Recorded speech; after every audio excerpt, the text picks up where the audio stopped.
Everyone, welcome and welcome back to my channel. I know guys, सब सोच रहे हैं कि मैं इतने दिनों कहाँ थी। आई मीन 2 दिन से गायब क्यों थी। यार मैं 2 दिन बिजी थी अपने स्टडीज़ के चलते। मैं घर में भी ठीक से आ नहीं पाती थी। कॉलेज स्टूडेंट हूँ यार मैं, इसीलिए मुझे पढ़ाई का थोड़ा प्रेशर है। इसीलिए मैंने ना कोई वीडियो अपलोड नहीं कर पाई। रिकॉर्डिंग करने का मौका तक नहीं मिला मुझे। इसके लिए I am sorry. As a compensation मैं ये लॉन्ग वीडियो बनाने वाली हूँ, ठीक है। आप लोगों को जैसा भी लगे प्लीज़ कमेंट में ज़रूर बताना। यार आप लोग कमेंट नहीं कर रहे हो क्या? यार आपको स्टोरी पसंद नहीं आ रही है? प्लीज़ अब बता दो। अगर नहीं पसंद आ रही है तो मैं इसे रोक दूँगा। और सेकेंडली वांगशन एफ भी आएगा, न्यू वांगशन एफ के लिए, और लास्ट में कुछ बातें कही हैं तो ज़रूर आप लोग वो सुनिएगा। और उसके बाद आपको रिव्यू ज़रूर देना है, क्योंकि अगर आप लोगों का रिव्यू अच्छा हुआ तो ही मैं उस वांगशन एफ को एक्सप्लेन करूँगी, ठीक है। और ज़्यादा बकवास ना करते हुए स्टोरी की ओर आते हैं। यार आज का वीडियो लॉन्ग होने वाली है। एज अ कंपनसेशन मैं ये लॉन्ग वीडियो बना रही हूँ, ठीक है। चलिए शुरू करते हैं। और हाँ, पिछले पार्ट में हमने देखा था कि वांगजी और विंग, ठीक है, दोनों ही एम्बैरस थे। और वांगजी का विंग का तो इज़्ज़त का एकदम फालूदा हो ही चुका था। उसने अपने मुंह को ना किसी, मतलब उसको लगता था कि यार काश ज़मीन पे एक गड्ढा खोद जाए, उस गड्ढे में वो जाके समा जाए। और वांगजी का ही सेम रिएक्शन था। वो भी ना अपने फेस को ना दिखाना नहीं चाहता था। वो उसे शर्म भी आ रहा था, क्योंकि यार कल रात को क्या क्या हुआ उसे पता है।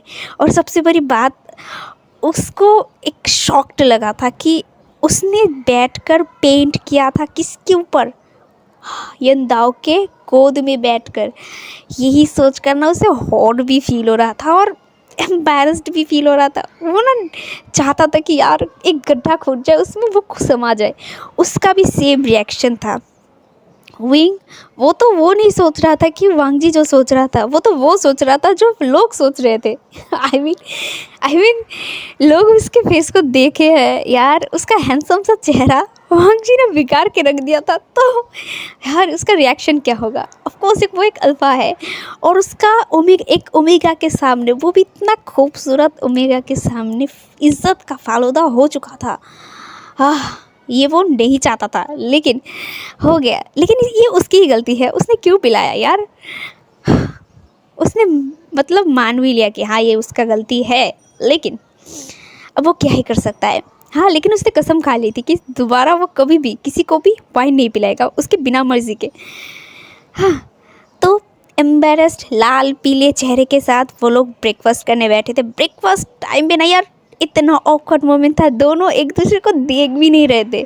वो लोग ना चुपचाप खाना खा रहे थे, और वांगजी और विंग वो लोग बाहर नहीं गए थे। वो लोग रूम में ही ब्रेकफास्ट कर रहे थे, क्योंकि उन लोगों का कुछ देर पहले जितना, मतलब वांगजी का तो कुछ छोड़ो, विंग का तो बहुत ज़्यादा बेइज्जती हो चुका था। इसीलिए वो ना नहीं चाहता था कि बाहर जाए, बाहर उन सबको अपना मुंह दिखाए।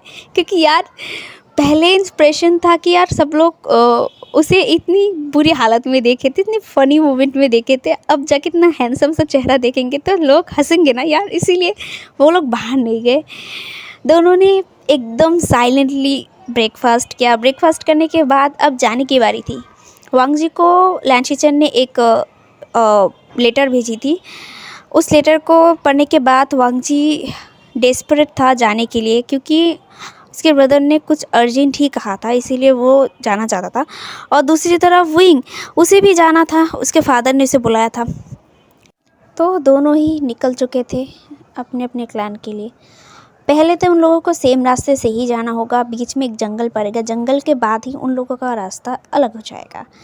तो वो लोग तो चल रहे थे एक ही साथ, लेकिन दोनों दोनों ही अलग अलग फीलिंग्स के साथ ही चल रहे थे। वांगजी जो अपने फीलिंग्स को ना, वो सोच रहा था कि आखिर उसे हुआ क्या है। उसे ना डर लगने लगा है, पता नहीं क्यों उसे डर सा फील हो रहा था। वो ना अपने आप को कंट्रोल नहीं कर पा रहा था, पता नहीं क्यों। उससे दिल में ना बहुत पेन हो रहा था। उसे लग रहा था कि कुछ तो होने वाला है जो वो नहीं चाहता है। वो अपने एक्सप्रेशन को दिखा तो नहीं रहा था, लेकिन वो उसके मन में ना बहुत सारे उलझने थे जो ना वो कंट्रोल कर रहा था। वो सोच में था कि आखिर ऐसा क्यों फील हो रहा है। उसके दिल में जैसे हज़ारों फीलिंग्स उभर रहे थे। ऐसा पहली बार था, क्योंकि उसने ना अपने आप को ऐसा बना के रख दिया था कि कोई उसे देखकर कह भी नहीं सकता था क्या वो क्या फ़ील करता है, क्या उसके अंदर कोई इमोशन है या नहीं। लेकिन उसके पास इमोशन है। जो उसके करीब है ना, जो वांगजी के सबसे ज़्यादा करीब है, वही समझ सकते हैं कि वांगजी के अंदर कितनी फीलिंग्स है। उसके बाहर के नेचर को देखकर ना सब लोग समझते हैं कि उसके अंदर कोल्डनेस है, कोल्ड फेस के साथ चल रहा है। तो नो इमोशन, कोई इमोशन नहीं है उसके अंदर। कोई भी देखेगा ना, वो एक ही बात कहेगा कि उसके अंदर कोई फीलिंग्स नहीं है, उसके साथ कोई इमोशन नहीं है। लेकिन जो उसके करीब है ना, वही कह सकते हैं कि उसके अंदर आखिर फीलिंग्स क्या है। और वही फीलिंग्स ना यंदाव ने भी देखा था उसके आँखों में। वो हज़ारों इमोशन जो उसके अंदर था ना, वो ड्रंक हालत में उसने सारे बाहर निकाले। उसने वो इमोशन दिखाए और यंदाव ने समझ चुका था, क्योंकि यार एक इंसान कितनी देर अपने इमोशन को छुपा सकता है। किसी ना किसी हालत में पता चल ही जाता है इंसान को। और जो ना एक इंसान इमोशन लेस रह सकता है, लेकिन कब तक अपनी इस फेस को इमोशन लेस रख सकता है। किसी के सामने, किसी के करीब आकर लोग बहुत इमोशन हो जाते हैं। जो अपने करीब किसी को लाते हैं ना, तो उनके अंदर एक अलग सा फीलिंग्स डेवलपमेंट होता है। विंग और वांगजी के बीच ना वैसा ही था, एक अलग सा इमोशनल अटैचमेंट। वांगजी अपने आप को रोक रहा था, वो डर रहा था फिर से प्यार करने से। और विंग वो प्यार करना चाहता था, लेकिन उसे पता नहीं कि वांगजी का दिल क्या कहता है, वांगजी का फीलिंग्स क्या है। वो नहीं चाहता था किसी के थोपना अपने प्यार को। वो चाहता था कि वो भी उसके साथ दिल खोल कर बात करे। और उसने ना कभी भी किसी ओमेगा के साथ इतना खुशी, इतना हैप्पी ना फील नहीं हुआ कभी भी। वो हमेशा ही अपने आप को ओमेगा से दूर रखता था। हाँ, वो फ्लर्ट करता था, लेकिन अपने हद में रहकर फ्लर्ट करता था। वो कभी भी किसी ओमेगा को वैसे नज़र से नहीं देखा है जैसे नज़र से वो वांगजी को देखता है। उसके अंदर जो वाइल्ड थॉट थे ना, वो सिर्फ वांगजी के लिए आता था। पता नहीं क्यों उसे इतना अजीब फील होता है। हमेशा ही वो खुद को रोक कर रखता था। उसके पास इतने सारे वाइफ थे, कॉन्क्यूबाइन थे, लेकिन वो ना कभी भी उन लोगों के ऊपर वैसे नज़र से नहीं देख पाता था, वैसे फीलिंग्स के साथ नहीं देख पाता था। वो चाहता था एक ट्रू लव, उसका खुद का प्यार हो, वो खुद चुने। और उसने चुना भी, लेकिन उसे पता नहीं कि उसका रिएक्शन क्या होगा, सामने वाले का रिएक्शन क्या होगा, वो एक्सेप्ट करेगा या नहीं। वो डरता था रिफ्यूज़ होने से, वो डरता था प्यार करने से, क्योंकि वो ना प्यार तो करता है लेकिन रिफ्यूज़ होने से डरता है। इसीलिए ना वो ना बातें, मतलब वो कह नहीं पा रहा था। और कहे तो वह कहे किस मुंह से। उसने तो वांगजी को अपना रियल नेम भी नहीं बोला, उसने सिर्फ यंदाओ बोला। उसे पता नहीं क्यों वो विंग नाम ना उसने नहीं बताया उसका। वो चाहता था कि वांगजी उसके साथ फॉर्मली बिहेव ना करे, अपना बिहेव करे, ये अपना माने। वो चाहता था कि कोई उसे उतना ही प्यार करे वो जितना चाहता था। बचपन से लेकर वो प्यार पाया है अपना माँ का, अपने फादर का, लेकिन बड़े होते होते उसके प्यार ना, उसके माँ बाप बिज़ी हो गए थे। एक क्लैन को संभालना इतना आसान नहीं है, एक क्लैन को कंट्रोल करना उतना आसान नहीं है। उसी के चलते दोनों ही, उसके फादर मदर बिज़ी हो गए थे क्लैन को खड़ा करने में, क्लैन को देखने में। और वो लोग विंग को प्यार करते तो थे, लेकिन अपने जिम्मेदारियों के चलते वो विंग को समय नहीं दे पाते थे। और चिंग उसके साथ था, चिंग उसके साथ बात करता था, तभी तो वो इतना चुलबुला हुआ है, क्योंकि चिंग बहुत चुलबुला था। और इसी की वजह से विंग को भी अच्छा लगता था चिंग के साथ। लेकिन 4 महीने हो गए हैं, चिंग उसके साथ नहीं है। चिंग कहाँ है उसे पता नहीं है। चिंग उसके साथ हमेशा रहता था, हमेशा उसके साथ बातें करता था, फॉर्मली नहीं। उसका वो ब्रदर था जो उसके साथ फॉर्मली कभी भी बिहेव नहीं करता था, हमेशा दोस्ती यारी जैसा बात करता था। हाँ, हालांकि वो भाई था उसका, लेकिन भाई जैसा बर्ताव वो बिल्कुल नहीं करता था। वो एकदम दोस्त की तरह था, जिगरी यार की तरह। कभी कभी वो ना जिंग के बारे में याद करके ना रो भी लेता था, क्योंकि यार वो अकेला था इस क्लैन में। वो खुद को अकेला फील करता था। उसके फादर मदर उसके साथ तो थे, लेकिन उसे लगने लगा था कि शायद वो उसके फादर मदर सिर्फ उसको सिर्फ अपने क्लैन के लिए चाहते हैं। धीरे धीरे वो फील करने लगा था कि वो सिर्फ इस क्लैन को संभालने के लिए है, इस क्लैन को वारिस देने के लिए है। इसके अलावा उसके मम्मी पापा उसे चाहते भी नहीं हैं। वो यही फील करने लगा था। पहले वो ये फील नहीं करता था, लेकिन अब उसके दिमाग में हमेशा यही घूमता था। इसीलिए ना वो हमेशा एक अपनापन चाहता था, अपने लिए प्यार चाहता था। और वो पहली बार वांगजी को देखकर ना उससे वैसा वाला फील आया था, अपना फील आया था, अपने जैसा लगा था। इसीलिए पता नहीं क्यों उसने अपना नाम यंदाओ बोल दिया था। वो खुद भी हैरान हुआ था ये सोचकर ही उसने उसका नाम यंदाओ क्यों बताया। यंदाओ उसका नाम था, उसने सिर्फ उसका बचपन का नाम बोला था उसको, यंदाओ। यंदाओ ये उसके ग्रैंड मदर ने उसे दिया था। हालांकि ये नाम बहुत कम लोगों ने ही सुना होगा, लेकिन ये नाम उसे बहुत अच्छा लगता था, क्योंकि इसके ये नाम उसको अपने ग्रैंड मदर ने दिया था। इसीलिए उसने कभी भी इस नाम को ठुकराया नहीं था। ये नाम उसके लिए बहुत अच्छा था, वो पसंद भी करता था। इसीलिए उसके मुंह से अचानक ही निकल गया था यंदाओ। और ये झूठ नहीं था, लेकिन फिर भी दुनिया जहान को पता था कि वे क्लैन का क्राउन प्रिंस वे वुशन है। हुइंग नाम है, लेकिन यंदाओ नाम वो तो सिर्फ उसके अपने लोग ही जानते हैं। अपने के अलावा कोई भी उसका नाम यंदाओ है नहीं जानता है। इसीलिए उसने नाम यंदाओ कहा था। और वांगजी उसने भी पूछा नहीं है ज़्यादा कुछ, और उसने ना विंग को नहीं देखा है। वे क्लैन का क्राउन प्रिंस को उसने देखा भी नहीं है, और उसको इंटरेस्ट भी नहीं था। तो वो भी ना अपनापन चाहता था। वो दुखी हो चुका था, क्योंकि वो नहीं चाहता था कि वांगजी उसे छोड़कर दोबारा चला जाए। यार बहुत अच्छा टाइम स्पेंड किया था दोनों ने। वही रोमांटिक फीलिंग्स तो नहीं, लेकिन जितना वक्त था ना यार, उतना ही उसे बहुत अच्छा लगा था। उसने पहली बार किसी उम्मीद को इतना करीब आने दिया था। अब उसे याद भी है कि वांगजी ने उसके गोद में बैठा था। वो तब फील नहीं कर पाया, लेकिन वो ना अब फील कर पा रहा था कि हाँ उसने गोद में बैठा था। यार किसी को उसने गोद में बैठाया था, किसी उम्मीका को गोद में बैठाया था। ये सोचकर ना उसको बहुत हॉट भी फील हो रहा था। यार क्या बताऊँ, उसने अपने आप को संभालते हुए ही ना अपने मुंह को एकदम फुलाकर बैठा था। फुलाकर ही चल रहा था, क्योंकि उसे मूड ऑफ हो गया है उसका। वो नहीं चाहता था वांगजी को छोड़ना, लेकिन फिर भी ऐसे ही सोचते सोचते दोनों की अलग फीलिंग्स के साथ चलते चलते वो लोग जंगल में पहुंच जाते हैं। जंगल के बीच में आने के बाद वांगजी और विंग चौकन्ने हो गए थे, क्योंकि चारों ओर वही एनर्जी फील हो रहा था उन लोगों को। हाँ, उन्हें पता था कि होने वाला है कुछ अलग। उन्हें पता था कि ये अटैक करने के लिए लोग आएंगे।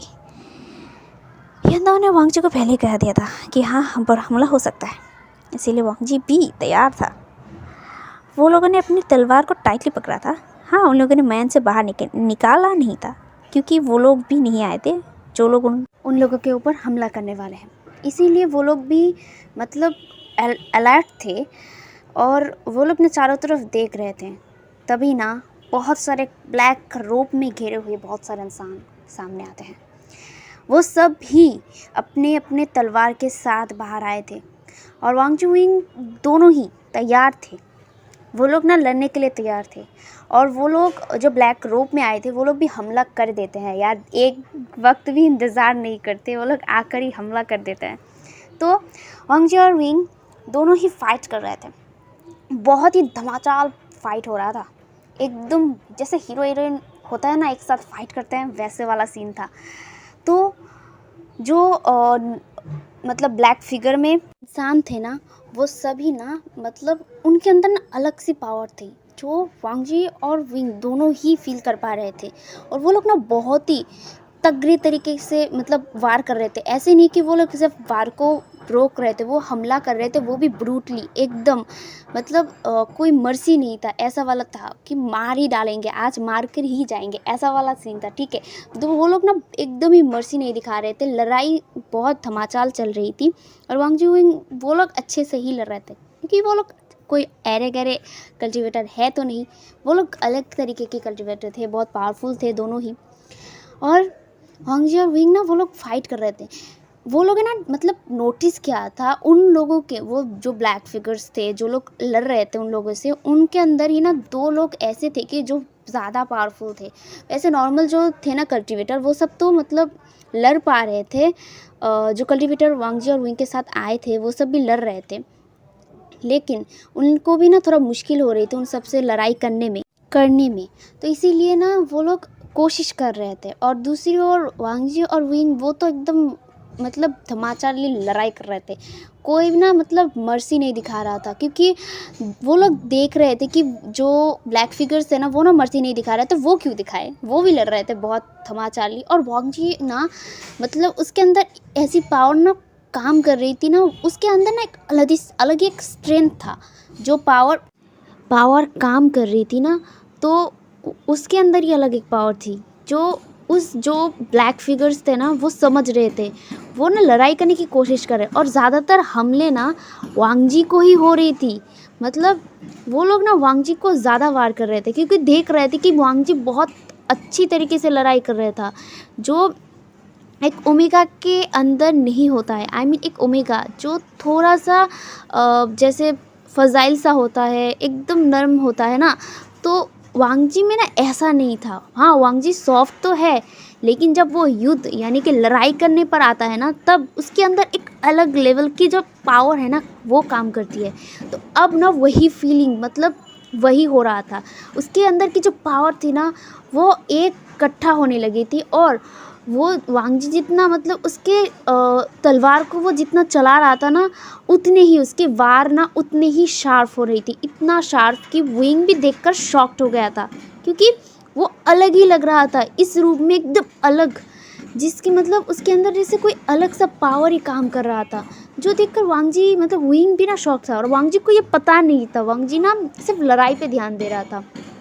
तो वो ना सिर्फ शार्पली ना उस जो इंसान मतलब वो जो ब्लैक फिगर में से जो पावरफुल था, उन लोगों में से ज़्यादा पावरफुल था, उसके साथ लड़ाई कर रहा था। और विंग भी लड़ाई कर रहा था, वो भी मतलब सबको ढेर कर रहा था। बहुत सारे मतलब जो ब्लैक फिगर थे उन्हें नीचे गिराया गया था, बहुत सारे लोगों को उन लोगों ने हराया था। तो वांग जी और विंग दोनों ही लड़ाई कर रहे थे, और जो डिसाइपल थे वो भी लड़ाई कर रहे थे। वो उन लोग ना थक चुके थे, अब ना उन लोगों को ना थकान फील हो रहा था। लेकिन वांग जी वो तो अलग लेवल का था। हाँ, विंग भी नहीं थका था, वो भी लड़ाई कर रहा था, लेकिन वांग जी कुछ ज़्यादा ही कर रहा था, जो विंग को शॉक्ड भी कर रहा था और इम्प्रेस भी कर रहा था। क्योंकि उसने देखा है बहुत सारे ओमेगास है ना, वो लड़ाई ज़्यादा नहीं करते हैं। हाँ, ओमेगास हैं जो लड़ाई करते हैं, वो भी ओमेगा कल्टिवेटर हैं, लेकिन वांग जी ना एक अलग लेवल का पावर इस्तेमाल कर रहा है, जो वांग जी को शायद खुद भी नहीं पता था।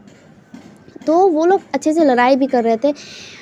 वांग जी तो मतलब सामने वाले इंसान पे ना इतना ध्यान दे रहा था, पीछे जो एक इंसान था वो ना उस पर ना ध्यान नहीं दिया था, क्योंकि वो सामने वाला जो था ना वो तो वार पे वार कर रहा था, और वांग जी उसका डिफेंड भी कर रहा था, मतलब खुद को डिफेंड भी कर रहा था और उस पर हमला भी कर रहा था।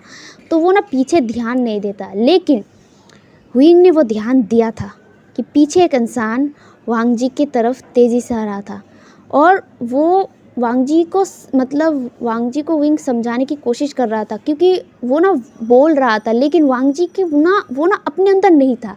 लेकिन विंग ना कुछ नहीं देखता, सामने जो इंसान जिसके साथ वो लड़ाई कर रहा था उसे वो ज़ोर से वार दे रहा, मतलब उसने बहुत पावर इस्तेमाल करते हुए उस जो इंसान के साथ वो लड़ाई कर रहा था ना उसे वो नीचे फेंक देता है, और वांग जी की तरफ तेज़ी से जाने लगता है। और वांग जी वो तो लड़ाई कर रहा था, वो तो कुछ भी नहीं देख रहा था, सामने पीछे आगे पीछे कोई आ रहा है या नहीं वो नहीं देख रहा था, वो लड़ाई कर रहा था वो सामने वाले इंसान से, और वो भी बहुत ही ब्रूटली अंदाज में वो लड़ाई कर रहा था।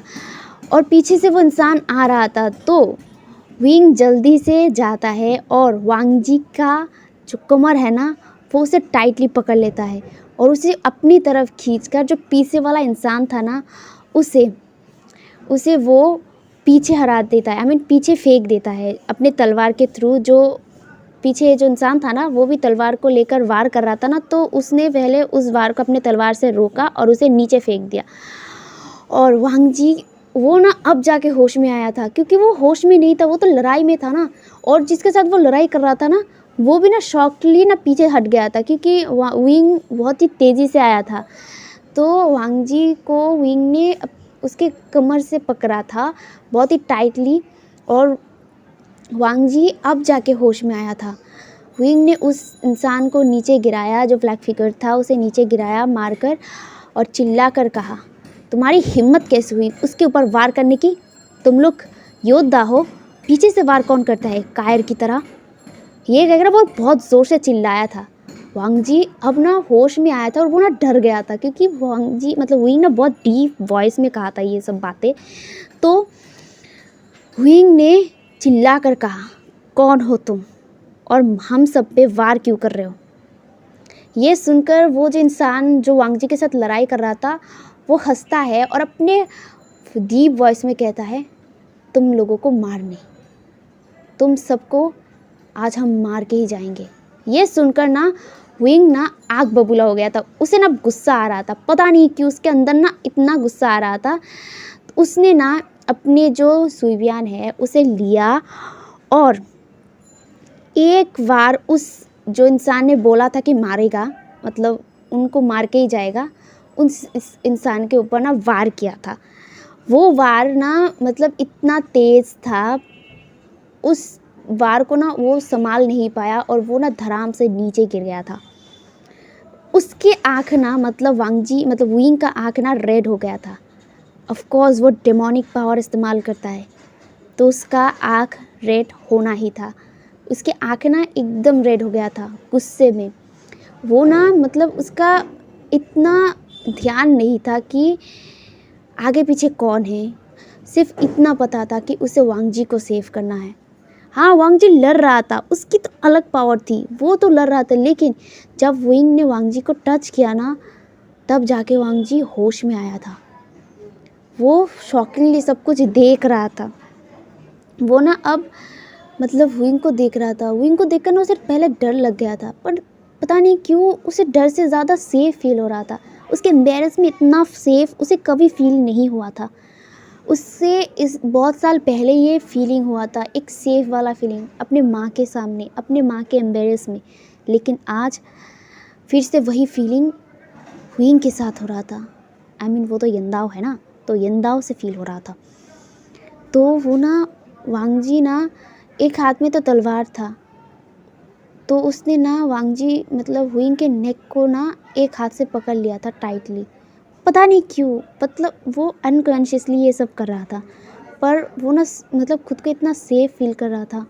और विंग वो तो उन सबको घूर रहा था। जो 3 अभी बाकी थे, 3 में से एक को तो उसने ढेर कर दिया था। जो वांग जी को पीछे से वार करने वाला था उसे तो उसने नीचे फेंक ही दिया था। और अभी जो 2 थे ना उन 2 को ना विंग बहुत गुस्से से घूर रहा था। उसे ना पहली बार ऐसा फील हुआ था कि कोई उसके चीज़ को ना हाथ लगाने की कोशिश कर रहा था। उसे इतना गुस्सा आया था। उसके आँखों का जो गुस्सा था ना वो 2 ब्लैक फिगर ना समझ चुके थे। वो लोग ना डर गए थे।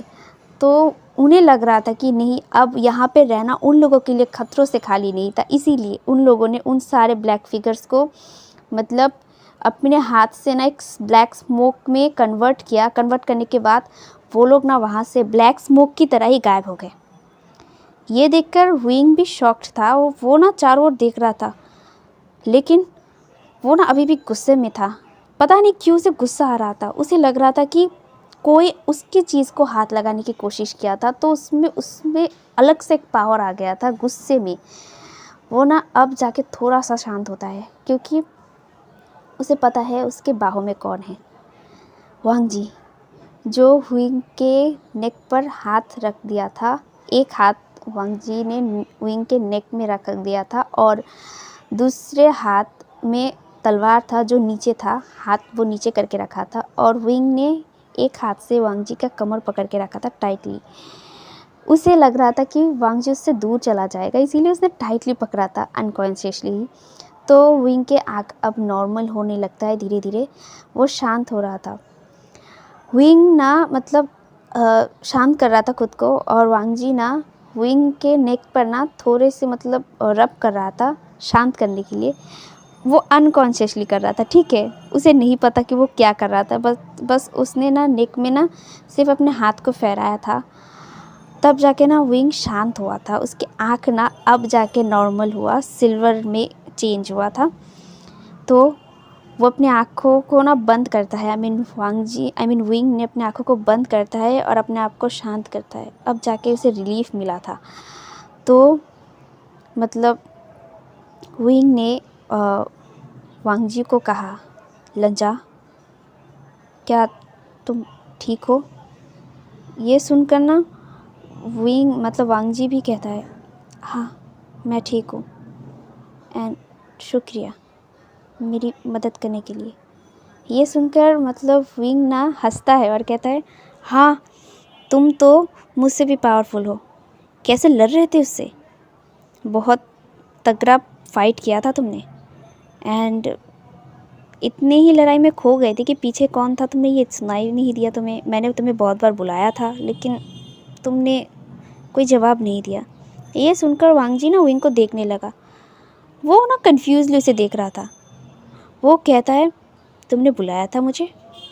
कब? पर मुझे तो कुछ सुनाई नहीं दिया। ये सुनकर ना वांग जी विंग को ना थोड़ा सा अजीब लगता है। फिर भी वो उसने जाने दिया, उसे उस बात को ज़्यादा खींचा नहीं। उसने कहा, ने ना वांग जी को उसके कमर से ना पकड़ के रखा था। उसने ना वांग जी के कमर से अपना हाथ नहीं हटाया था, वो नहीं चाहता था हटाना, इसीलिए उसने हटाया ही नहीं। और वांग जी भी उसके हाथ ना विंग के नेक में था, तो वो भी ना उसने हटाया नहीं। वांग जी विंग ना एक दूसरे को देख रहे थे। वो लोग एक दूसरे के आँखों में देख रहे थे। उनके अंदर हज़ारों फीलिंग्स उनके आँखों में झलक रहे थे। एक दूसरे को सिर्फ ना घूरे जा रहे थे, तारे जा रहे थे। और दूसरी तरफ उन लोगों के डिसाइपल, वो लोग तो हैरानी से दोनों को देख रहे थे। किसी के तो चिक्स रेड हो गए, किसी के गाल नोज़ लाल हो गए, किसी के कान लाल हो गए। वो लोग ना शर्मा रहे थे और उन दोनों को देख रहे थे। लैन क्लैन के जो डिसाइपल थे वो लोग हैरान थे, क्योंकि उन्होंने देखा है इतनी कोल्ड फेस लेकर रहने वाला एक ओमेगा, आज उसके चेहरे पर आज उस ओमेगा के चेहरे पर एक सॉफ्ट सा लुक था, एकदम सॉफ्ट, जो लैन क्लैन के डिसाइपल देख रहे थे। और दूसरी तरफ विंग का जो डिसाइपल थे ना, वो भी अपने मास्टर को देख रहे थे। वो लोग ना खुश भी थे और थोड़ा हैरान थे, क्योंकि उन्होंने देखा है कि विंग ना कोई भी ओमेगा को ना टच नहीं किया था। हाँ, हालांकि उनके विंग का बहुत सारा वाइफ था, जैसे 3 कंसोर्ट थी और बहुत सारे कॉन्कुवाइन थी, लेकिन उन्होंने देखा है कि उनके मास्टर कभी भी किसी ओमेगा को टच तक नहीं किया था। तो आज पहली बार किसी ओमेगा को इतने करीब लाकर देखा है ना, तो वो लोग ना हैरानी से देख रहे थे। वो लोग खुश भी थे। वो लोग ना शेमलेसली ना एकदम देख रहे थे, अपने बड़ी बड़ी आँखों से बस देख रहे थे। उन्हें शर्म तो आ रहा था, लेकिन थोड़ा, जैसे लैन क्लैन वाले शर्मा रहे थे वैसे नहीं, लेकिन वो लोग ना देख रहे थे एकदम शेमलेसली। और विंग और वांग जी तो अपने दुनिया में खोए थे, एक दूसरे के आँखों में देख रहे थे, वही बहुत सारे हज़ारों इमोशन के साथ। तो उनका ध्यान भटकाने के लिए एक लैन खांसते हुए कहता है, मास्टर लैन, आप क्या कर रहे हैं? ये कहकर ना वो चुप हो गया। और तब जाके दोनों होश में आए थे। होश में आने के बाद दोनों की सिचुएशन वो लोग चेक करते हैं और उसके बाद दोनों एक झटके में ही अलग हो जाते हैं, जैसे कुछ हुआ ही ना हो, एक झटके में अलग। कितना दुख लगा मुझे यार, दोनों अलग हो गए। चलो जोक्स अपार्ट। तो दोनों ना अलग हो गए एंड दोनों ही ना ऑकवर्ड हो गए थे। तो उन लोगों ने ना कहा ठीक है चलो, ये कह के ना दोनों चलने लगे। वो लोग ना बात ही नहीं कर रहे। अब दोनों के अंदर ना थोड़ा सा डिस्टेंस था, ठीक है, बीच में, आई मीन दोनों के बीच में थोड़ा सा डिस्टेंस था। वो लोग डिस्टेंसली चल रहे थे। उन लोगों को शर्म आ रहा था, वो चीज़ याद कर रहे थे और शर्मा रहे थे। वांग जी का कान ना एकदम रेड हो गया था, रेड, जो कोई भी देख कर ना समझ जाएगा कि वांग जी का कान रेड है। और विंग का जो चिक्स है ना वो भी रेड था, वो भी एकदम शर्मा रहा था। वेल, वो लोग ऐसे ही चल रहे थे एंड जंगल की एंट्रेंस ख़त्म होती है। तो अब यहाँ से दोनों का सफ़र अलग। दोनों ही खुश नहीं थे, लेकिन क्या कर सकते हैं, दोनों को ही जाना होगा अपने अपने क्लैन। तो वो लोग एक बार फिर से एक दूसरे को देखते हैं, नोट करते हैं और दोनों ही अलग हो जाते हैं। अब सवाल यहाँ है, क्या ये हमेशा के लिए अलग होंगे या फिर से उनकी किस्मत उन लोगों को फिर से एक साथ मिलाएंगे? क्या प्यार कामयाब होगा? क्या वो लोग फिर से एक होंगे? यही सवाल हम सबको खाए जा रही है ना? ज़रूर कमेंट में बताना कौन चाहता है कि जल्दी से जल्दी ये लोग एक हो जाए, ठीक है? चलिए स्टोरी की ओर आते हैं। तो वांग जी जो अपने अंदर की जो फीलिंग्स को है ना वो समझ रहा था, मतलब वो जो कुछ देर पहले उसके साथ हुआ था, जो उस अल्फ़ा के इतना क्लोज था, वही याद कर रहा था। और उसके चिक्स ना अब रेड हो रहे थे, वो शर्मा रहा था और चल रहा था। वो भूल ही चुका था कि उसे क्लैन में जाना है और उसके ब्रदर के पास जाना है। वो चल रहा था। वो तो सोच भी नहीं सकता था कि उसके ऊपर कितना बड़ा बॉम्ब गिरने वाला है लैंड क्लैन जाने के बाद। तो वो लोग चल रहे थे। तो तकरीबन 2-3 घंटे बाद जाकर वो लोग क्लैन में आते हैं। क्लैन में आने के बाद वांग जी वो अपने ब्रदर के पास जाता है। ब्रदर के पास जाने के बाद ब्रदर को बो करता है और कहता है, ब्रदर आपने अर्जेंटली बुलाया था, क्या हुआ? कुछ हुआ था? तो ये सुनकर ना ब्रदर लैन शिचैन कहते हैं, लंजान तुम बैठो इधर, मुझे तुमसे बात करनी है, मुझे तुमसे कुछ कहना है। ये सुनकर वांग जी ने कहा, हाँ अब बोलिए, क्या हुआ? कुछ हुआ है क्या? क्या क्लैन में कोई आया था? ये सुनकर लैन शिचैन एक गहरी सी ब्रेथ लेते हैं और कहते हैं, हाँ,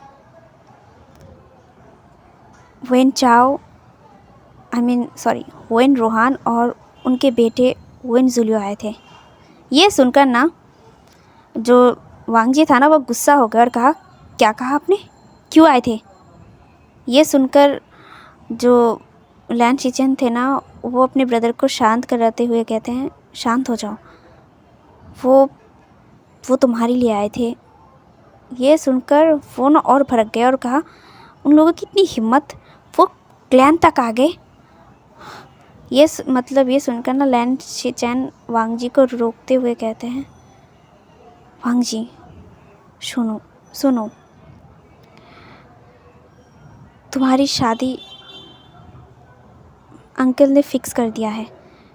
ये सुनकर ना वांग जी के आँख ना एकदम बड़ी बड़ी हो जाती है। वो ना गुस्से में कहता है, क्या? अंकल ने मेरी शादी उस वेन जुलियो के साथ कैसे फिक्स कर सकते हैं? उन्होंने मुझे एक बार पूछा तक नहीं। हाँ, उन्होंने तो मुझे कहा था कि वो कभी भी जो वेन क्लैन से मेरी शादी फिक्स नहीं करवाएंगे। तो अब क्या हुआ? ये सुनकर ना जो लैन शिचैन है ना वो वांग जी को शांत करवाते हुए कहता है, नहीं वांग जी, तुम गलत समझ रहे हो। अंकल ने तुम्हारी शादी वेन जुलियो से नहीं तय की है, वो किसी और से तुम्हारी शादी करवाने वाले हैं। वांग जी कंफ्यूज होकर कहते हैं, किसी और से? किससे? और वो मेरे मर्ज़ी के बगैर किससे शादी करवाना चाहते हैं? मैं किसी अनजान से शादी नहीं करूँगा। ये सुनकर लैन शिचैन हेल्पलेसली कहते हैं, प्लीज़ वांग जी मान जाओ, तुम्हें नहीं पता, अगर ये शादी नहीं हुआ तो बहुत बड़ा अनर्थ हो जाएगा। हमारे पास वक्त नहीं है। ये सुनकर वांग जी स्टबनली कहता है, नहीं, मैं ये शादी नहीं करूँगा। यहीं पे सीन कट हो जाता है और हमें 2 हफ्ते के बाद दिखाया जाता है। 2 हफ्ते बाद लैन क्लैन पूरा सजा हुआ था। आज शायद कुछ फेस्टिवल था। नहीं, फेस्टिवल नहीं, शादी था। आज शादी का वक्त था। वांग जी जो अपने क्वार्टर में था और ज़ेबुजुन जो रेडी कर रहे थे अपने ब्रदर को। वांग जी जो हेल्पलेस था, वो अपने इमोशनलेस फेस के साथ एकदम मूर्ति की तरह खड़ा था और ज़ेबुजुन वो वांग जी को रेडी कर रहे थे। वांग जी के आँखों में ना बहुत सारे इमोशन थे। वो रोना चाहता था, लेकिन वो ना अपने आप को कंट्रोल करता है। आज उसकी शादी है, लेकिन आज उसकी किस्मत में एक ऐसा मोड़ लिया ना, वो जिसे जानता तक नहीं है, आज उसके साथ ही उसकी शादी है। वो रोना चाहता था, चीखना चाहता था, सबको बताना चाहता था कि वो ये शादी नहीं कर सकता, वो ये शादी नहीं करना चाहता, लेकिन आज उसे तैयार किया जा रहा था। आज उसकी शादी है। हाँ, आज उसकी शादी है। 2 हफ्ते बाद। उसे पता ही नहीं है जिससे वो शादी कर रहा है वो है कौन, वो दिखता कैसा है। सिर्फ उसे पता है कि वो किस क्लैन से बिलोंग करता है। तो गाइस, यहीं पे मैं वीडियो को एंड करती हूँ। आई नो गाइस, आप लोग इसी मोमेंट का इंतज़ार कर रहे थे और इसी मोमेंट पे मैंने वीडियो को ऑफ किया। यार, थोड़ा सा क्यूरियोसिटी रहना चाहिए। तो वांग जी की शादी किससे हो रही है, आप लोग गेस करो और कमेंट में ज़रूर बताना, ठीक है। तो आज का पार्ट मैं यहीं तक रख रही हूँ और अब आते हैं माई न्यू वांगशन FF पर। आई नो, मैंने बोला था कि मैं वांगशन FF लाऊंगी, तो बहुत सारे लोगों ने मुझे कमेंट में कहा था कि यार एक वांगशन FF भी लाओ। तो आज मैं उसी के बारे में बताने वाली हूँ।